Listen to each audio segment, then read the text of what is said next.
photovoltaïque divise en ce moment les habitants. Il s'agirait d'installer plusieurs dizaines de milliers de panneaux photovoltaïques au sol sur une surface de plus de 120 hectares. Une enquête publique s'est ouverte aujourd'hui à ce sujet. Baziz Djaouti, Chloé Bouchasson. Sur ces 120 hectares, il y aura au total, sur tous les 120 hectares, il y aura 40 hectares de panneaux photovoltaïques. Ces habitants consultent le dossier du mégaparc photovoltaïque. Ils ont créé une association. Ils sont déjà une cinquantaine contre ce projet, porté par une société privée et quelques agriculteurs.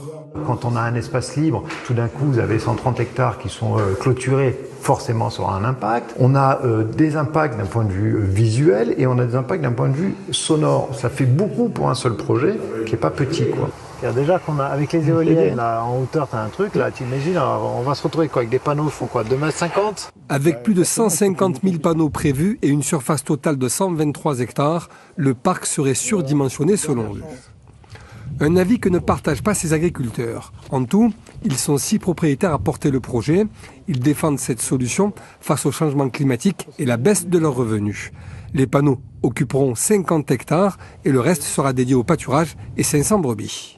On est dans une zone isolée. Les hectares, ils veulent rien dire parce que ça dépend de la densité de panneaux qui est à l'hectare. Et la surface, elle est là aussi pour pouvoir installer une nouvelle bergère, créer un emploi direct, ce qui n'est pas rien actuellement dans le contexte économique. Après l'enquête publique et l'instruction du dossier, c'est au final le préfet de Lyon qui tranchera au début de l'année prochaine.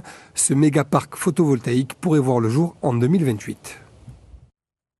Une nouvelle attaque